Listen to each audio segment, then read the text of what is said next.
Baby জন পুরনো গল্পে বলিউডের নতুন রং, ম্যাজিক ফিরলো নাকি শুধু প্যাকেট বদল হলো? নমস্কার বন্ধুরা, আজ আমরা রিভিউ করব জনপ্রিয় তামিল ছবি থেরির রিমেক বেবি জনের। সিনেমাটি পরিচালনা করেছেন কলিশ এবং মুখ্য চরিত্রে অভিনয় করেছেন বরুণ ধাওয়ান, জ্যাকি শ্রফ, কীর্তি সুরেশ, ভূমিকা গ্যাবি, রাজপাল যাদব। ছবির শুরুতে দেখানো হয় বেবি জন তার মেয়ে খুশির সাথে কেরালার একটি শহরে বাস করেন, একটু শান্তশিষ্ট জীবনযাপন করেন।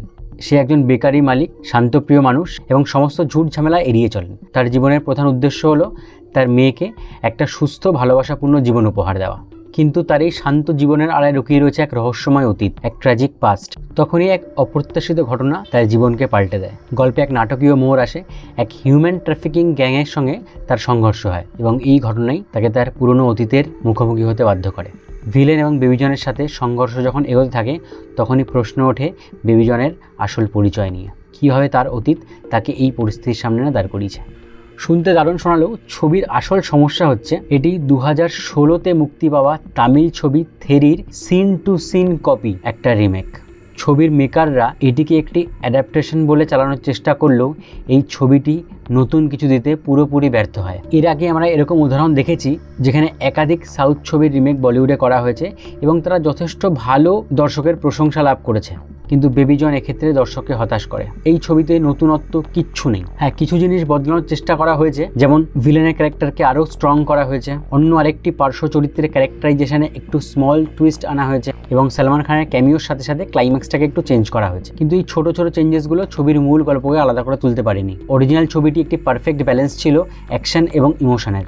বেবি জনের মেকাররা অ্যাকশনকে হাইলাইট করতে গিয়ে কোথাও না কোথাও ইমোশনটাকে মিস করে গেছে। বরুণ ধাওয়ান তার চরিত্রের জন্য যথেষ্ট পরিশ্রম করেছে। তার শারীরিক ভাষা, অ্যাকশন দৃশ্যগুলো যথেষ্ট ভালো, কিন্তু সমস্যা হলো তার বেই ফেস ক্যারেক্টারের সাথে জাস্টিস করতে পারে না।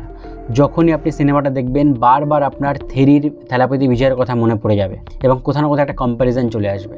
কোথাও না কোথাও হাজার চেষ্টা সত্ত্বেও বরুণ ধাওয়ান সেই ইন্টেন্সিটিটা তুলে ধরতে ব্যর্থ হয় ক্যারেক্টারের। তবে এই ছবির আসল প্রাণ হলো জ্যাকি শ্রফ।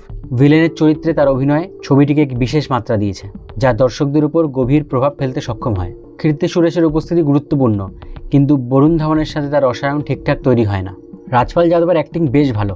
ভূমিকা গ্যাবি খুশির টিচারের চরিত্রটা প্লে করে, যার মধ্যে একটা টুইস্ট আছে, কিন্তু সেটা স্টোরিতে খুব একটা ইম্প্যাক্ট ফেলে না। তবে বরুণ ধাওয়ানের সাথে যারা জায়নার বাবা মেয়ের কিছু সুন্দর মুহূর্ত আছে যেটা দেখতে ভালো লাগে।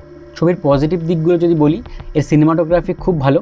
প্রত্যেকটা ফ্রেম সিনেমার গ্র্যান্ডনেসটাকে এক্সপ্রেস করতে সক্ষম হয়। ছবির অ্যাকশন সিকোয়েন্সগুলো খুব সিনেম্যাটিক ওয়েতে শ্যুট করা হয়েছে, এটা দেখতে ভালো লাগে। ছবির গানগুলো অ্যাভারেজ, তবে ছবির স্ট্রেংথ হচ্ছে ছবির ব্যাকগ্রাউন্ড মিউজিক। থামানের শক্তিশালী ব্যাকগ্রাউন্ড স্কোর এবং সুনীল রড্রিগেজের ইম্প্যাক্টফুল অ্যাকশন কোরিওগ্রাফি ছবিতে একটা ভিন্ন মাত্রা যোগ করেছে, যা ছবি দেখার এক্সপিরিয়েন্সটাকে ফাস্ট এবং এক্সাইটিং করে তোলে। ছবির এডিটিং ডিসেন্ট। ছবির ডিউরেশন প্রায় 2 ঘন্টা 40 মিনিট। 2016 থেরি সিনেমাটা অ্যাটলি নিজেই ডাইরেক্ট করেছিলেন এবং সেই সিনেমাতে থেলাপতি বিজয় এবং সামান্তা রুথ প্রভুর যে অ্যাক্টিং এবং তাদের যে কেমিস্ট্রি এবং যেভাবে তারা ছবির ইমোশনকে ফুটিয়ে তুলতে সামর্থ্য হয়েছিল, সেটাকে রিক্রিয়েট করা রিয়েলি টাফ। কোন ভাবনা থেকে এই সিনেমাটাকে আবার রিমেক করার সিদ্ধান্ত নিলেন, এটা সত্যি ভাবার বিষয়। বেবি জন এমন একটি ছবি যা তার অ্যাকশনের উপর নির্ভর করে চলে, কিন্তু গল্পের আবেগ এর গভীরতা দিতে ব্যর্থ হয়। এটি আরও একটি বলিউড রিমেক যা মূল ছবির মৌলিকতাকে পুনরুদ্ধার করতে পারেনি।